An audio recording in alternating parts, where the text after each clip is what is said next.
I express the best wishes and a warm welcome to all of you on this page by saying Assalamu alaikum wa rahmatullahi wa barakatuh.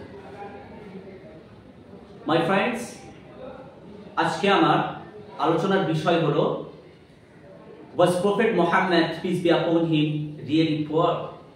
Rasulullah sallallahu alaihi wasallam সত্যি কি গরীব ছিলেন? সম্মানীয় প্রিয় ভাইরা আমাদের অনেকেরই ধারণা রাসূলুল্লাহ সাল্লাল্লাহু আলাইহি ওয়াসাল্লাম গরীব ছিলেন, দরিদ্র ছিলেন। এটা মিসকনসেপশন, এটা আমাদের ভুল ধারণা। আচ্ছা, আমরা অনেকে নাম শুনেছি আদানি, আম্বানি। আমার কোশ্চেন হলো, তারা গরীব না ধনী?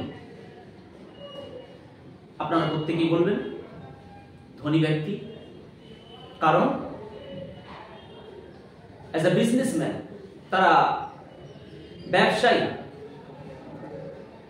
রাসূলুল্লাহ সাল্লাল্লাহু আলাইহি ওয়াসাল্লামের কাছে বিবি হওয়ার জন্য রিকোয়েস্ট করেছিলেন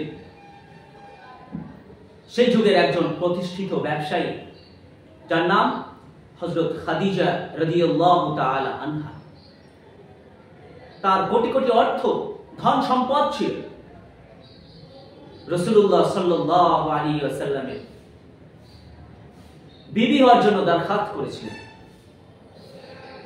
তাহলে সেই কোটিপতি ব্যবসায়ী, প্রতিষ্ঠিত ব্যবসায়ী যদি রাসূলুল্লাহ সাল্লাল্লাহু আলাইহি ওয়াসাল্লামের বিবি হয়ে যায়, তাহলে রাসূলুল্লাহ সাল্লাল্লাহু আলাইহি ওয়াসাল্লাম কেমন করে গরীব ছিলেন? তার সমস্ত অর্থ সম্পদ রাসূলুল্লাহ কদম মুবারকে লুটিয়ে দিয়েছিলেন। তাহলে রাসূলুল্লাহ সাল্লাল্লাহু আলাইহি ওয়াসাল্লাম কেমন ভাবে গরীব হলেন? সুতরাং আমাদের মিসকনসেপশন, আমাদের ভুল ধারণা যে রাসূল সাল্লাল্লাহু আলাইহি ওয়াসাল্লাম গরীব ছিলেন। আচ্ছা, আমি ডাইরেক্ট আপনাদেরকে বলতে চাই, মহাগ্রন্থ আল কোরআন সূরা দোহা, রব্বুল আলামিন ঘোষণা করেছেন, ওয়াজাদাকা আইলান ফাআগনা, हमने आपको मुफलिस पाया, फाअगना, सो आपको मालदार बना दिया। মহান স্রষ্টা, our sustainer, আমাদের প্রভু, যার সম্পর্কে বলছেন রিচ পিপল, ধনী ব্যক্তি। তাহলে আমরা কেমন ভাবে, আমাদের কেমন ধারণা যে রাসূল সাল্লাল্লাহু আলাইহি ওয়াসাল্লাম গরীব ব্যক্তি? এটা মিসকনসেপশন নয় তো কি? আচ্ছা, আপনাদের প্রশ্ন হতে পারে, ঠিক আছে, রাসূলুল্লাহ সাল্লাল্লাহু আলাইহি ওয়াসাল্লাম কোটিপতি ছিলেন, ধনী ব্যক্তি ছিলেন, তাহলে তার বাড়িতে কেন মাসকে মাস চুলা জ্বলত না?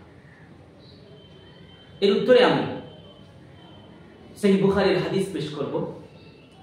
যখন বিশ্বনবী রাসূলুল্লাহ সাল্লাল্লাহু আলাইহি ওয়াসাল্লামের উপর প্রথম ওহী অবতীর্ণ হয়, তিনি ভয়ে বাড়িতে চলে আসলেন এবং বিবি খাদিজা রাদিয়াল্লাহু তাআলা আনহাকে সমস্ত কথা বললেন।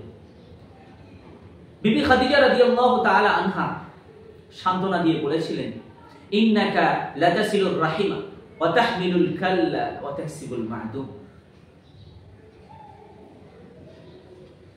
এই উত্তর এখানেই রয়েছে, সান্ত্বনার মধ্যে।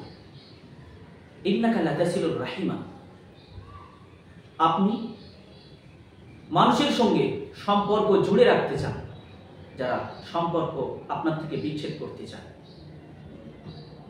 আপনি তাদের সঙ্গে সম্পর্ককে জুড়ে রাখেন। আপনি সামাজিক কাজ করছেন, আপনার কখনো বিপদ স্পর্শ করতে পারবে না। আপনি সর্বদা গরিব, দুঃখী, অসহায় ব্যক্তিদের পাশে থাকেন।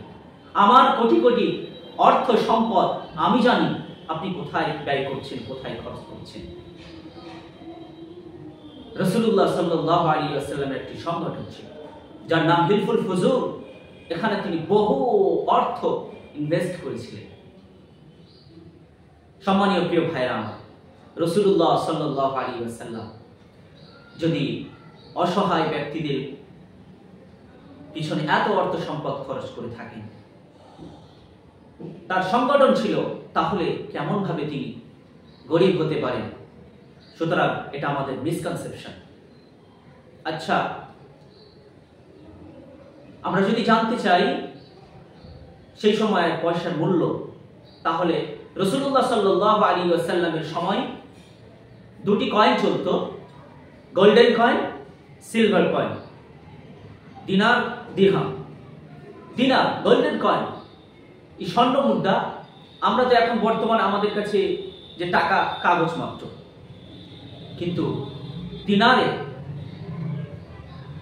4.25 মিলিগ্রাম সোনার পরিমাণ ছিল বর্তমান বাজারে, যার দাম কমপক্ষে 22-23 হাজার টাকা। রাসূলুল্লাহ সাল্লাল্লাহু আলাইহি ওয়াসাল্লাম 100 স্বর্ণ মুদ্রা দ্বারা গোলাম আজাদ করেছিলেন। It means 100 into 23,000। এবার হিসাব করলে দেখা যাবে কয়েক লক্ষ টাকার বিনিময়ে তিনি একটি গোলাম আজাদ করেছিলেন। এরকম কত তিনি গোলাম আজাদ করেছিলেন। সম্মানীয় প্রিয় ভাইরা আমার, রাসূলুল্লাহ সাল্লাল্লাহু আলাইহি ওয়াসাল্লাম সম্পর্কে যে ধারণা তিনি গরিব ছিলেন, দরিদ্র ছিলেন, এটা মিসকনসেপশন, এটা একটি ভুল ধারণা। আসসালামু আলাইকুম ওয়া রাহমাতুল্লাহি ওয়া বারাকাতুহু।